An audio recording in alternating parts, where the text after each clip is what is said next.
Amanda Cadabra and the Hidey-Hole Truth by Holly Bell. Read by Holly Bell. Chapter 1. The Day of the Incident. "Fresh blood," observed Mrs. Cadabra. Detective Sergeant Thomas Trelawney looked at her doubtfully. She registered that he was in his late 30s, tall, light-haired, grey-suited, and attractive in a manner appropriate to a policeman. "Do come in." He stepped over the threshold and into the clean, bright hall. She closed the door behind him. Trelawney's boss, Chief Inspector Hogarth, was on the verge of retirement and had sent his junior to acquaint himself with a case that had remained open for 28 years. Mrs. Cadabra led the way into the living room, gestured to the sergeant to sit down, then decisively pulled a photo album from one of the stacked bookshelves flanking the brick fireplace. She laid it open on his knees and pointed to a portrait of a power-dressed couple holding a baby. 1987. Our darling Amanda, held by my obnoxious daughter," she uttered in clipped tones. "That's her husband. I need only say that they were well matched. And if that assessment gives me a motive for murder, Sergeant, then you're welcome to investigate it," she declared challengingly.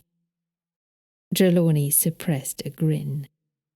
Hogarth had told him what to expect in the redoubtable old lady sitting beside him on the chintz sofa. He had not exaggerated.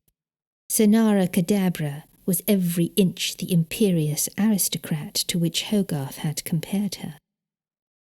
She lifted a hand to tuck in a hair grip, pinning her white victory roll even more tightly into place. One of her piercing violet eyes was slightly larger than the other. This, coupled with her upright posture and cut-glass English accent, created an unnerving effect. Mrs. Cadabra glanced down at the photograph. Mercifully, there was no sign of Amanda's gifts at that time, she commented to herself. Not then. Lamentably, she continued, Amanda's parents had no time for her, or interest in her, and she was mostly cared for by my husband and myself. However, if you were to assume that little Amanda was traumatized by the sudden change in her situation following the incident, you would be wrong, she stated, keen to stay one step ahead of any conclusions that the sergeant might be drawing. While the detective jotted in his ubiquitous police notebook, he took a surreptitious look at his surroundings. The Cadabra's circumstances were noticeably comfortable. Their house lay a mere 13 miles from the Houses of Parliament to the south, and just 3 miles from the Hertfordshire border to the north. The village of Sunken Madley was populated not only by locals, some with lineage reaching back to the 1500s, when the manor and the church were built, but also by a selection of reclusive celebrities. Seeking privacy and with a taste for gracious living, the VIPs had acquired several of the grander residences. By contrast, the Cadabra's house was a modest 3-bedroom cottage at the end of Orchard Row, just where the village gave way to a field of apple trees, now flowering with faintly blushing bridal blossom. Number 26 had a spacious garden, accommodating a small, neat lawn, well-kept vegetable beds and, most importantly, a sizable furniture restorer's workshop. Trelawney brought his gaze back to the photograph of the infant Amanda and her parents. Mrs. Cadabra flicked towards the front of the album, each page taking them further back in time. Gesturing dismissively, she indicated her 3 other unsmiling children, Amanda's aunts and uncles, and their smirking, blank-eyed or scowling offspring. Mrs. Cadabra turned a few more pages back to her own generation, remarking on her siblings and their brood with equal distaste. As for my own children, I could never bear any of them once they became teenagers. She barked out a laugh. I bore them once. I feel that was quite enough. Trelawney allowed himself a smile for the first time. It did not go unnoticed by Mrs. Cadabra, who awarded it 8 out of 10 for charm. Thank you for your frankness, Mrs. Cadabra. And now, could you please tell me what you remember of the events leading up to the incident? Mrs. Cadabra repositioned herself, straightening her back more than ever. My husband and I had each received a note, and was there anything that stood out about it? Interjected Trelawney. Was it typed or written? The kind of paper, the envelope? It was handwritten, in purple-black ink. And did you recognise he began. The writing? She forestalled Trelawney. No, I did not. Normal paper? Interesting that you should ask. It was quite peculiar, thick, but oddly transparent. What did it say? He asked, making notes. It said that transport would arrive on the 9th of September at 9 o'clock in the morning. We would be taken to a location, and there, apparently, we would learn something to our advantage. It went on to say, said Mrs. Cadabra, leaning towards him for emphasis, and I remember this precisely. It is essential, however, that all members of your family be present.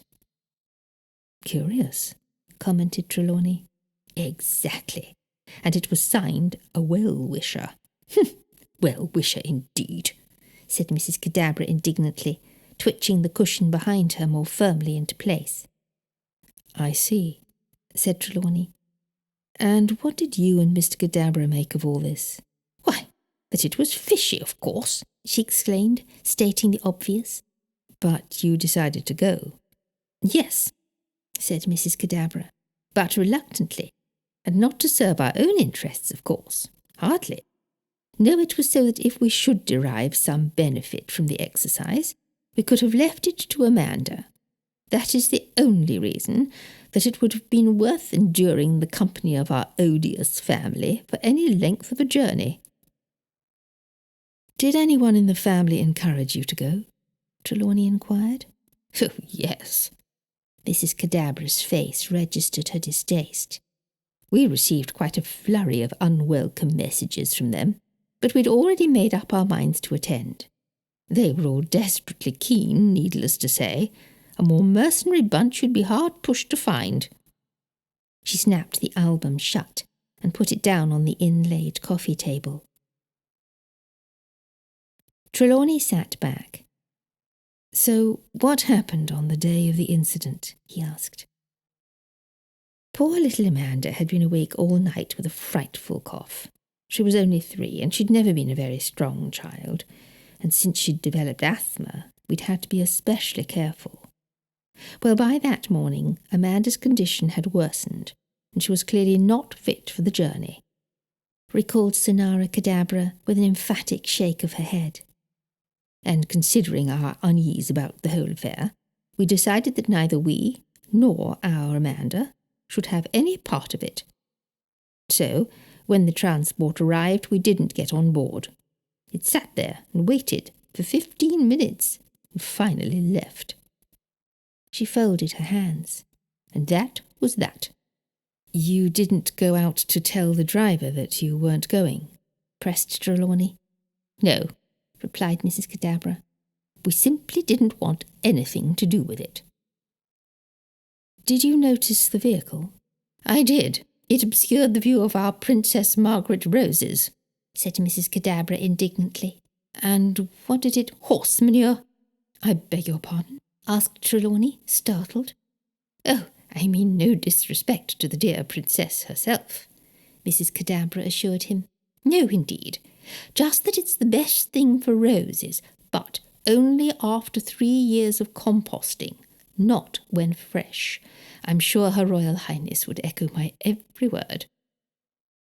Having successfully diverted the subject to horticulture, she placed one still delicate hand over the other, signifying that she considered the discussion of the transport to be closed.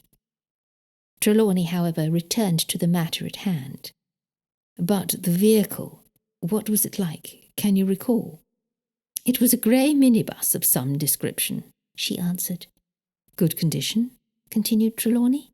"Yes, I think so," she answered, with a careless shrug of her shoulders. "I am not a motor car engineer, but it certainly didn't seem to be in an advanced state of disrepair, if that's what you're asking." "You didn't notice anything special about it?" Mrs. Cadabra shook her head. "The registration?" Trelawney looked at her hopefully. "No idea. I heard it start up. By the time I went to look out of the window, it had gone." "And these notes that you received, what became of them?" "They disappeared," she declared. "Disappeared?" "Vanished without a trace." "Really?" Trelawney remarked. He wrote in his book. "Mr. Cadabra's note as well?" The back door to the kitchen closed audibly, followed by a hollow clatter as discarded boots hit the mat. There came the sound of a tap running. "You can ask him yourself," Mrs. Cadabra said. A tall, grey-haired man in dark work trousers and jumper over shirt and tie opened the living-room door and entered the room. He was of that generation of craftsmen who took so great a pride in their occupation and appearance that they wore a shirt and tie even to work. The persistent briskness of the British climate had prompted him to cover up with a sweater. He smiled a kind welcome at the case officer. "Ah, very generous of you to come all this way, Mr. Trelawney, is it?" Mr. Cadabra held out a clean but French polish-stained hand. "Detective Sergeant Trelawney, sir," said the policeman, accepting the handshake. "Please call me Perrin, although my wife likes strangers to call me Mr. Cadabra." He gave her an affectionate twinkle, which she returned. "Has Sonara been making you feel at home?" The trace of a West Country burr in the man's gentle voice appealed to the Cornwall-born and bred Trelawney. "Pleasure to meet you. Perrin. A good Cornish name, if I may say so. Yes, Mrs. Cadabra has been most helpfully relating the events of the day when—" Trelawney paused, tactfully avoiding an explicit reference to the sensitive details of the incident. "Yes, a tragic business," said Mr. Cadabra, helpfully filling the gap. "I will say, it's good of the police to keep taking an interest after all these years. We've given up any hope of a resolution. But at any rate, is there anything I can tell you that my good lady hasn't already shared with you?" "If you have time," said Trelawney politely. "Of course." Mr. Cadabra carefully sat down on the edge of a Queen Anne armchair, aware that he was in his work clothes. "Your wife told me about a note. I understand that you received one of your own," Trelawney prompted. "Yes, that's right. And there were some distinctive things about it." "Oh, yes, purplish ink and odd paper," replied Mr. Cadabra, confirming what his wife had said. "Do you still have it?" asked Trelawney, checking Sonara's statement. No, it disappeared," Mr. Cadabra said, in a regretful voice. "I could have sworn I'd put it in my overalls pocket, but when I went to look for it, it was gone. I remember I turned out all of my pockets, thinking it might have got lost amongst the bits and pieces. But no." "Thank you." Trelawney left a brief silence while his pencil scribbled away. "Now, could you both tell me what happened later that day?" he asked, looking from one to the other. After a brief exchange of glances between the couple, it was Mrs. Cadabra who answered. "About 6 hours after the car left, the telephone rang. We were in here. Perrin was having his afternoon tea break with me. I remember it as clearly as if it happened yesterday. It rang, and he put his hand on my arm and said the oddest thing. She looked at her husband. Perrin nodded supportively. Trelawney's pencil hovered about his open notebook, waiting. Finally, Mrs. Cadabra spoke. "Sonara," he said, "whatever you do, don't answer that."